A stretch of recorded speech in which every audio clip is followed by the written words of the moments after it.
कक्षा 8 विषय हिंदी। बच्चों, आज हम देखेंगे इकाई 5। इकाई 5 है सवाल बाल मन के जवाब डॉक्टर कलाम के। और आपको ख्याल आ ही गया होगा कि इस पाठ में हमें कलाम के बारे में पढ़ना है।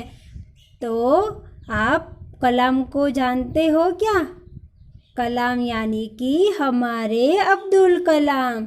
अब्दुल कलाम एक वैज्ञानिक थे और वो भारत के भूतपूर्व राष्ट्रपति भी रह चुके हैं। उनका पूरा नाम डॉक्टर अबुल पाकीर जैनुलाब्दीन अब्दुल कलाम था। क्या था? डॉक्टर अबुल पाकीर जैनुलाब्दीन अब्दुल कलाम। हम इसे डॉक्टर अब्दुल कलाम के नाम से जानते थे। यह भारत के भूतपूर्व राष्ट्रपति रह चुके थे। डॉक्टर कलाम बहुत ही सरल स्वभाव के व्यक्ति हैं।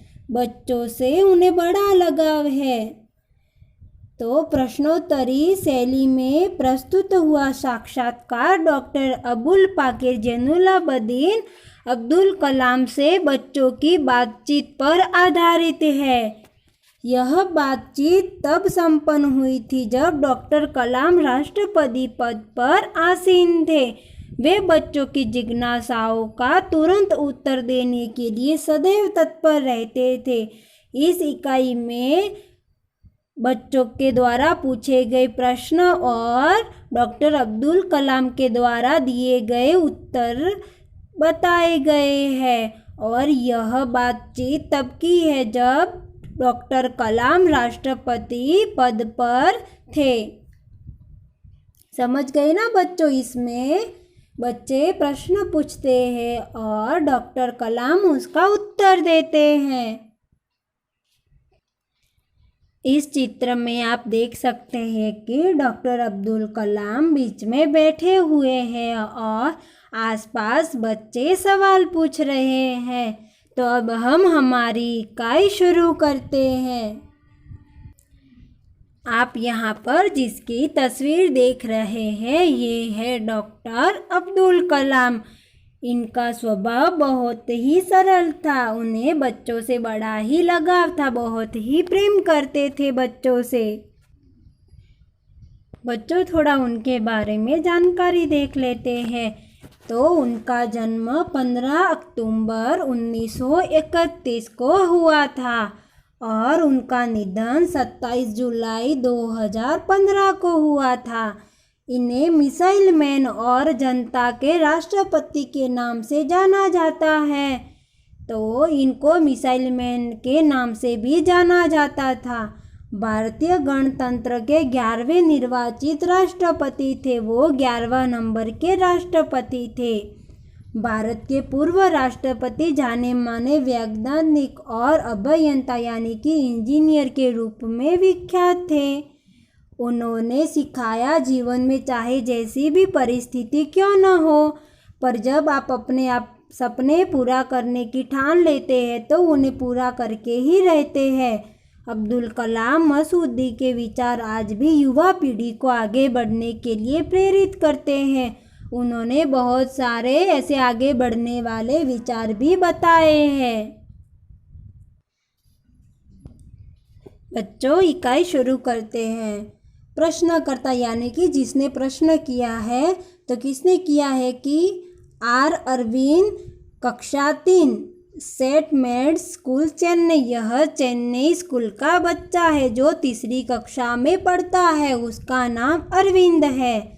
तो उसने प्रश्न किया है कि क्या आप अपने बचपन की कोई यादगार घटना हमें सुना सकते हैं? तो उन्होंने डॉक्टर अब्दुल कलाम से पूछा कि आपकी कोई भी एक बचपन की घटना हमें सुनाइए। तो डॉक्टर कलाम जवाब देते हैं, कक्षा 5वीं के मेरे शिक्षक श्री शिव सुब्रमण्य अय्यर की एक बात मुझे याद है। एक दिन कक्षा में हमें यह बता रहे थे कि कोई पक्षी कैसे उड़ता है। उन्होंने हमें रामेश्वरम के समुद्र तट पर ले जाकर इसका जीवंत उदाहरण दिया। वह ऐसी यादगार घटना थी जो मेरे मन मस्तिष्क में हमेशा के लिए बैठ गई। इसी से मुझे आगे विज्ञान पढ़ने की प्रेरणा मिली। तो उनको यह बात हमेशा याद रही। जब वो 5वीं कक्षा में थे तब से उन्होंने बच्चे का जवाब दिया, एक घटना सुनाई। अब दूसरे प्रश्नकर्ता, सरयू मकर, कक्षा 5, वाल्मीकि नगर हिंदी माध्यमिक शाला नागपुर। यह बच्चा नागपुर की स्कूल का है, 5वीं कक्षा में पढ़ता है और नाम सरयू। उसने प्रश्न किया कि बचपन में हमें किस भाषा को प्रमुखता देनी चाहिए। तो उसने प्रश्न किया है कि जब हम छोटे होते यानी कि हमारे बचपन में हमें कौन सी भाषा को ज़्यादा आगे बढ़ाना चाहिए या फिर ज़्यादा हमें बोलना चाहिए। फिर डॉक्टर कलाम उत्तर देते हैं कि मैंने स्वयं माध्यमिक शिक्षा तक की पढ़ाई अपनी मातृभाषा के माध्यम से पूरी की है। कॉलेज और उससे आगे की शिक्षा अंग्रेजी माध्यम की संस्थाओं में हुई। तो डॉक्टर कलाम ने माध्यमिक की शिक्षा मातृभाषा में पूरी की, लेकिन आगे उन्होंने अंग्रेजी माध्यम की संस्थाओं में पढ़ाई की। मेरा मानना है कि हम कॉलेज में भी माध्यम के रूप में मातृभाषा का चुनाव कर सकते हैं, क्योंकि युवा अपनी मातृभाषा में ही सोचता है, उसी में अपनी बात सहजता से कहने में सक्षम होता है। पर इसमें कोई भी दो राय नहीं कि वैश्विक स्तर पर संपर्क के लिए हमें अंग्रेजी जैसी एक संपर्क भाषा की नितांत आवश्यकता है। तो उन्होंने एक अच्छी बात बताई है कि हमें मातृभाषा में पढ़ाई करनी चाहिए, लेकिन हमें वैश्विक स्तर पर यानी कि पूरे विश्व से जुड़ना है तो हमें अंग्रेजी भाषा सीखनी भी आवश्यक है, क्योंकि यहाँ पर हम ये भाषा बोल सकते हैं और लोग समझ सकते हैं। लेकिन जब हम विदेश जाते हैं तब उनको हिंदी या गुजराती भाषा समझ में नहीं आती। विश्व स्तर पर इंग्लिश भाषा ज़्यादा बोली जाती है, इसीलिए विश्व के संपर्क के लिए हमें अंग्रेजी भाषा भी सीखनी ज़रूरी है। तो ऐसे ही हमारे डॉक्टर अब्दुल कलाम उत्तर देते थे। अब दूसरे प्रश्नकर्ता, अर्श पटेल, कक्षा 5, चंदूलाल विद्या मंदिर, मुंबई। तो यह लड़का मुंबई का है, कक्षा 5, अर्श पटेल है। उन्होंने प्रश्न किया है कि यदि हम आपकी तरह बनना चाहें तो हमें क्या करना चाहिए।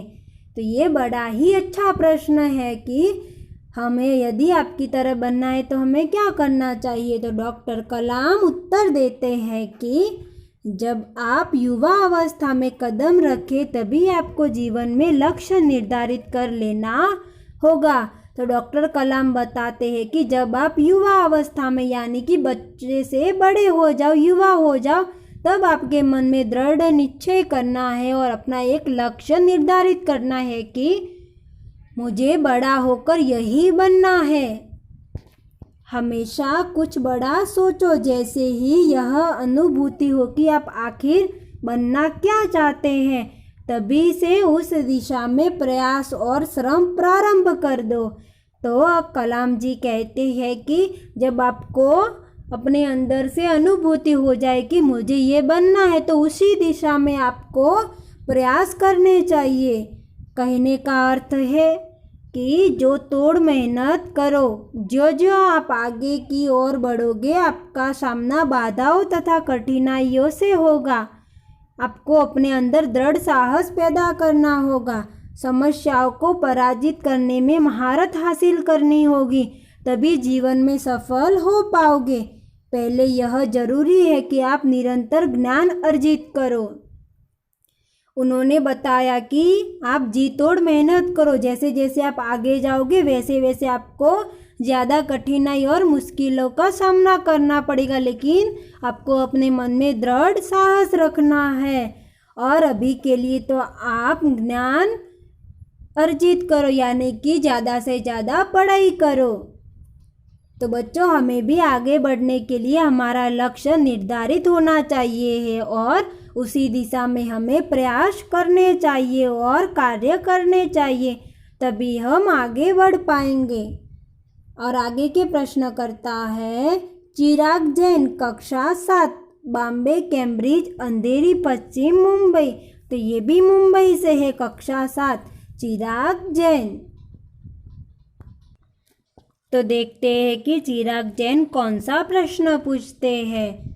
तो उन्होंने प्रश्न पूछा है कि वह कौन सी बड़ी चुनौती है जिसका सामना हमें आज करना पड़ रहा है।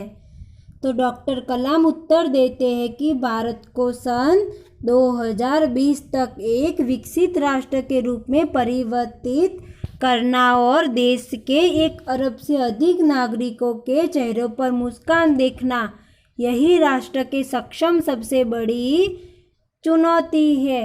तो उन्होंने बोला कि 2020 तक हमारे राष्ट्र को विकसित करना और देश के 1 अरब से अधिक नागरिकों के चेहरे पर मुस्कान लाना, तो ये एक बड़ी चुनौती है। और आगे के प्रश्न करता है हर्ष चांडक, कक्षा 7, डॉक्टर एस राधाकृष्णन विद्यालय, मलाड, मुंबई। तो ये भी मुंबई से है, कक्षा 7 के हर्ष चांडक। इन्होंने प्रश्न किया है कि आपकी दृष्टि में साहस की परिभाषा क्या है, यानी कि साहस की व्याख्या क्या है। तो डॉक्टर कलाम उत्तर देते हैं कि अपनी जान की परवाह किए बिना दूसरों को संकट या आपदा से बचाना ही साहस है। तो ये एक अच्छी परिभाषा हुई किसकी, साहस की। तो हमारे में साहस तब होना चाहिए कि हमारे जान की परवाह किए बिना हम दूसरों को मुश्किल से बचाएं। आगे के प्रश्न करता है तरुण पटेल, कक्षा 8, Swami Narayan independent school, London. तो यह लंदन से है, कक्षा 8 के तरुण पटेल। उन्होंने प्रश्न किया है कि हम प्रवासी भारतीय मातृभूमि के प्रति गर्व की भावना कैसे विकसित करें। तो इन्होंने बड़ा अच्छा ही प्रश्न किया है कि हम प्रवासी भारतीय मातृभूमि के प्रति गर्व की भावना कैसे विकसित करें, क्योंकि यह कहाँ से है, लंदन से है। तो ये प्रश्न कर रहे हैं कि हम प्रवासी यानी कि वो दूसरे जगह से आए हैं, तो हम भारत के प्रति, भारतीय मातृभूमि के प्रति गर्व की भावना कैसे विकसित करें। डॉक्टर कलाम उत्तर देते हैं कि भारतीय मूल का कोई भी व्यक्ति एक बृहद भारतीय परिवार का अंग है और उसे हमारे देश की सांस्कृतिक विरासत पर गर्व है। सौभाग्य से आप लोग ऐसी स्थिति में है कि अपनी मातृभूमि से अच्छी तरह से जुड़े हुए हैं और यही आपके लिए गौरव की बात है। तो यह बता रहे कि हम किसी भी स्थान पर हो, लेकिन भारतीय मूल का कोई भी व्यक्ति भारतीय परिवार का अंग होता है और हमारे देश की सांस्कृतिक विरासत पर उसको गर्व होता है। और आपकी यह अच्छी बात है कि मातृभूमि से अच्छी तरह से जुड़े हुए हो। अब आगे के प्रश्न करता है सत्यम, कक्षा 10, जिला स्कूल मुंगेर। यहाँ मुंगेर से है, कक्षा 10 के सत्यम। इन्होंने प्रश्न किया है कि जो भी बच्चे आपसे मिलते हैं वे कहते हैं कि वे एक प्रसिद्ध वैज्ञानिक, इंजीनियर, डॉक्टर आदि बनना चाहते हैं, पर किसान, मजदूर और कलाकार भी किसी राष्ट्र के लिए उतने ही महत्वपूर्ण हैं।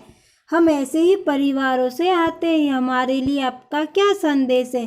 तो इसने बहुत ही अच्छा प्रश्न किया है कि सभी बच्चे आपसे मिलते हैं तो वो यह कहते हैं कि वो वैज्ञानिक, इंजीनियर, डॉक्टर बनना चाहते हैं, लेकिन कोई यूँ क्यों नहीं कहता कि किसान, मजदूर, कलाकार।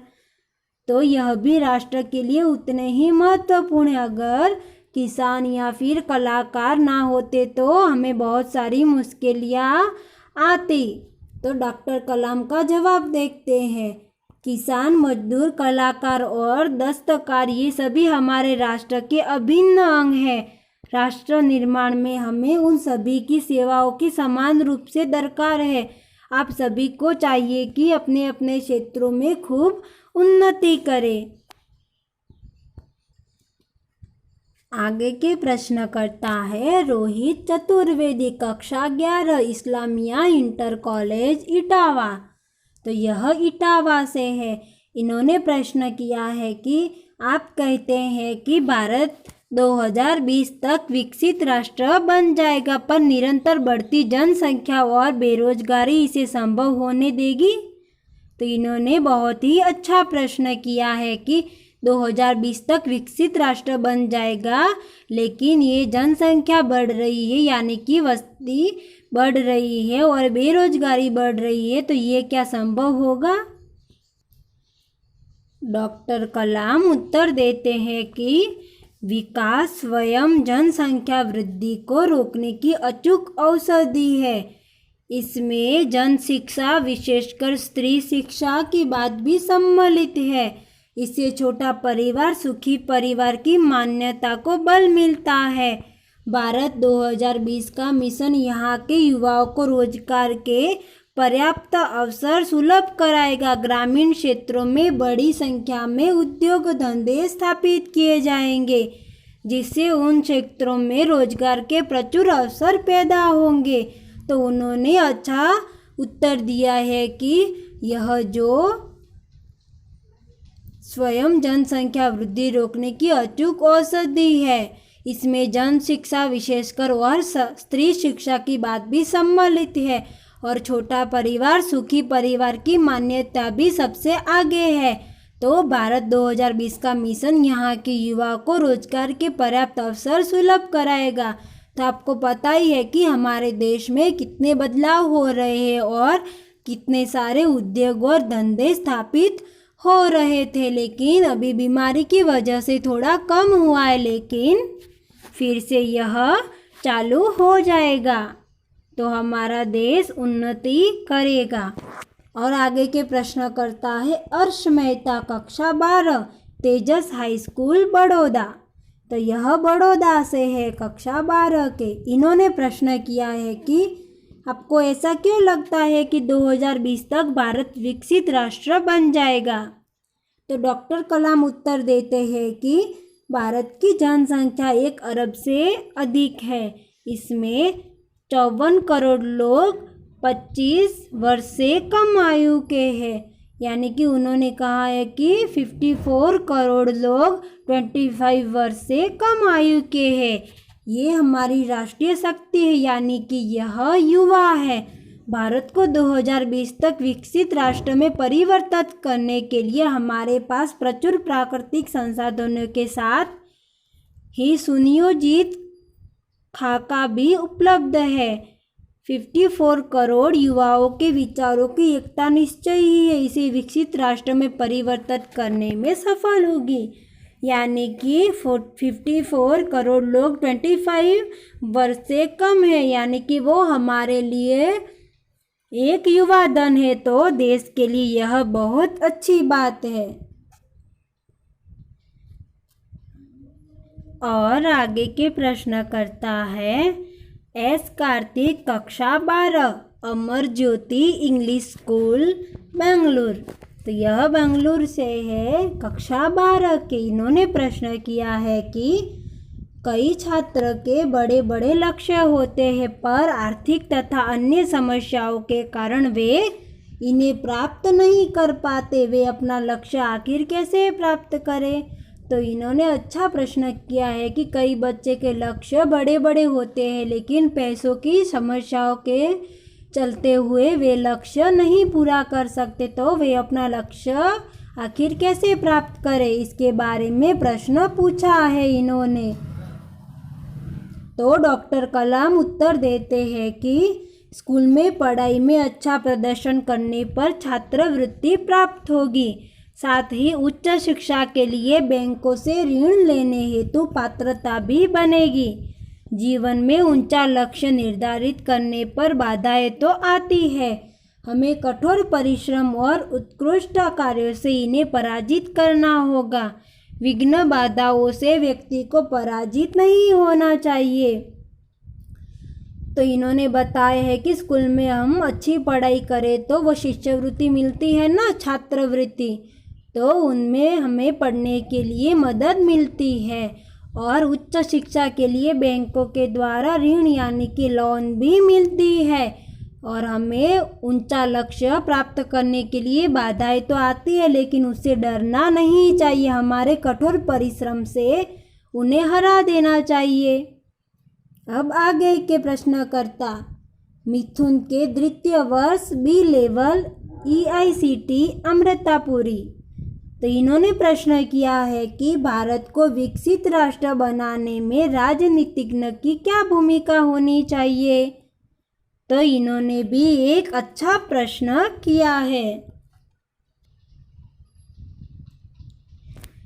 तो बच्चों, डॉक्टर कलाम उत्तर देते हैं कि जिम्मेदारी राजनीतिज्ञ दूरदर्शितापूर्ण नीतियाँ बनाता है। महात्मा गांधी ने निष्ठा के राजनीतिज्ञ सिद्धांत को सत्य, अहिंसा तथा निस्वार्थ भावना में डालते हुए ब्रिटिश शासकों के विरुद्ध अपनी लड़ाई छेड़ी थी। वर्तमान राजनीतिज्ञों को अपने कठिन परिश्रम, उत्कृष्टता और पारदर्शी कार्यों से मार्गदर्शन देना होगा। साथ ही गरीबी रेखा से नीचे रह रहे लगभग 26 करोड़ भारतीयों के उत्थान के लिए भी कार्य करना होगा। तो जो राजनीतिज्ञ यानी कि नेता है, उनको गरीबी रेखा से नीचे रहने वाले लोगों की मदद करनी होगी। अब आगे के प्रश्न करता है सी नंदिता सुबी, तृतीय वर्ष MGR इंस्टीट्यूट चेन्नई। यह चेन्नई से है। कहाँ से है? चेन्नई से। इन्होंने प्रश्न किया है कि रक्षा की दृष्टि से विजन 2020 का लक्ष्य पाने में महिलाओं की क्या भूमिका हो सकती है। तो डॉक्टर कलाम उत्तर देते हैं कि विजन 2020 में रक्षा अनुप्रयोग के क्षेत्र में महत्वपूर्ण प्रौद्योगिकी के विकास पर विचार किया गया है। राष्ट्रीय सुरक्षा की बात भी विजन 2020 का एक अभिन्न अंग है।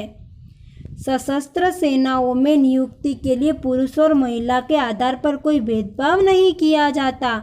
तीनों सेनाओं में पर्याप्त महिला अधिकारी नियुक्त है। राष्ट्रीय रक्षा क्षमताओं में वृद्धि के लिए महिलाएं उच्च स्तरीय सामरिक सेना, बृहगणक और उपकरणों पर कार्य करके भी अपना सहयोग दे सकती है। तो 2020 के लिए स्त्रियों के बारे में बहुत कुछ सोचा गया है।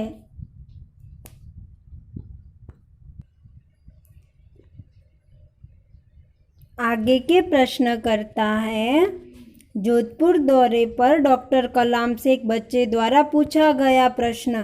तो जब जोधपुर पर जा रहे थे डॉक्टर कलाम, तब बच्चे ने पूछा कि क्या हम अति विशिष्ट व्यक्तियों के दौरे पर हो रहे अनावश्यक खर्चे कम नहीं कर सकते। तो उन्होंने क्या प्रश्न किया कि जो अति विशिष्ट व्यक्ति यानी कि जो बहुत बड़े लोग हैं, उनके कहीं आने जाने के लिए बहुत खर्चा होता है, उन्हें हम कम नहीं कर सकते। तो डॉक्टर कलाम ने उत्तर दिया, तुमने इस मंच पर एक बड़ी सी कुर्सी देखी होगी, वह कुर्सी अब यहाँ पर नहीं है। ठीक ऐसे ही अनुत्पादक चीज़ों पर हो रहे अनावश्यक खर्च भविष्य में नहीं होंगे। तो उन्होंने उस बच्चे को बताया कि अब ऐसे खर्च नहीं होंगे। तो बच्चों, ऐसे ही डॉक्टर कलाम ने बच्चों के प्रश्न के उत्तर सही तरह से दिए और हमें भी इससे बहुत कुछ सीखने को मिलता है।